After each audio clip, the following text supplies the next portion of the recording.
Hello दोस्तों, electrical take में आपका स्वागत है। आज दोस्तों हम बताएंगे आपको DOL स्टार्टर कंट्रोल वायरिंग कैसे करते हैं और उसका दोस्तों ये डायग्राम है और डायग्राम भी आपको समझाऊंगा दोस्तों मैं। ये दोस्तों हमारा फेस वायर है, लाइन वायर, ये हमारा फेस है। फेस को दोस्तों क्या करते हैं, हम MCB में लेते हैं। पहले MCB में निकालने के बाद इसको जो हमारी ओवरलोड रिले होती है जो कॉन्टेक्टर के नीचे लगी रहती है, उसके जो दोस्तों 95 नंबर टर्मिनल NC पर हम सप्लाई देते हैं। फिर 96 नंबर NC से हम निकाल लेते हैं सप्लाई को। फिर दोस्तों जो हमारा आता है फिर NC push button, overload relay के 96 नंबर से निकालने के बाद हम NC पुश बटन में सप्लाई देते हैं इनपुट में। फिर आउटपुट में जो सप्लाई निकालते हैं वो देते हैं फिर NO पुश बटन के इनपुट में।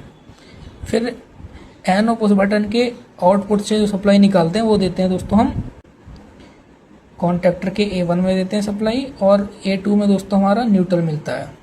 लेकिन दोस्तों फिर होल्डिंग जो करनी होती है दोस्तों, ताकि कॉन्टेक्टर हमारा ऑन रहे, पुश बटन ऑन करने पर ऑन रहे।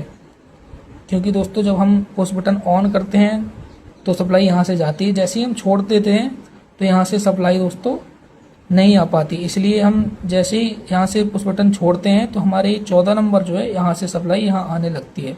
तो जो कॉन्टेक्टर का आपने देखा होगा NO पॉइंट होते हैं कॉन्टेक्टर के 13 नंबर और 14 नंबर।